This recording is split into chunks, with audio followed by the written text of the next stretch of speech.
जय श्री कृष्ण भक्तों। क्या आपके साथ कभी ऐसा हुआ है कि आपने किसी काम में अपनी पूरी जान लगा दी, दिन रात मेहनत की, लेकिन आखिरी में नतीजा वैसा नहीं मिला जैसा आप चाहते थे।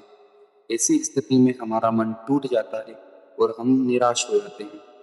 आज से लगभग 5000 साल पहले कुरुक्षेत्र के मैदान में जब अर्जुन भी ऐसे ही निराश होकर बैठ गए थे, तब भगवान श्री कृष्ण ने उन्हें इतिहास का सबसे बड़ा फॉर्मूला दिया था, जिसे आज हम कर्म योग कहते हैं।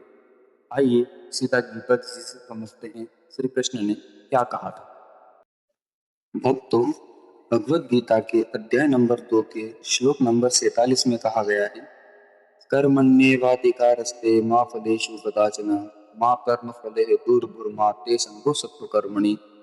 अर्थात तुम्हें अपना कर्म करने का अधिकार है, किंतु कर्म के फलों के तुम अधिकारी नहीं हो। तुम न तो कभी अपने आप को अपने कर्मों के फलों का कारण मानो, न ही कर्म न करने में कभी आसक्त हो। आइए मैं इसे और भी सरल भाषा में समझाता हूँ। भक्तों, श्री कृष्ण इस श्लोक में अर्जुन से चार बहुत कड़वी और सच्ची बातें कह रहे हैं। पहली बात, श्री कृष्ण कहते हैं कि तुम्हारा अधिकार सिर्फ कर्म करने पर है, उसके फल या नतीजे पर कभी नहीं। यानी आप कितनी पढ़ाई करेंगे, दुकान में कितनी मेहनत करेंगे, यह आपके हाथ में है, लेकिन परीक्षा का परिणाम क्या होगा या ग्राहक कितना आएगा, यह आपके वश में नहीं है। दूसरी बात, जब फल तुम्हारे हाथ में है ही नहीं, तो उसके बारे में सोचकर आज का समय क्यों बर्बाद करना। हम अक्सर अपने काम करने से पहले ही उसके मीठे या कड़वे फल के बारे में सोचने लगते हैं, जिससे हमारी आज की मेहनत कमजोर हो जाती है। तीसरी बात, तुम खुद को अपने कर्मों के फल का कारण मत मानो। इसका मतलब है कि अगर तुम्हें सफलता मिल जाए तो अहंकार मत करो कि यह मैंने किया है, और अगर असफलता मिले तो डिप्रेशन में मत जाओ। तुम सिर्फ अपना बेस्ट देकर नतीजा ईश्वर पर छोड़ दो।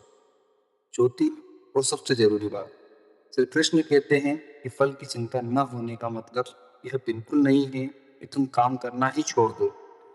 कई लोग सोचते हैं कि जब फल हाथ में है ही नहीं तो मेहनत क्यों करें। श्री कृष्ण कहते हैं कि अकर्मण्यता अर्थात काम न करना सबसे बड़ा पाप है। तुम्हें कर्म तो करना ही पड़ेगा, पर बिना किसी लालच के।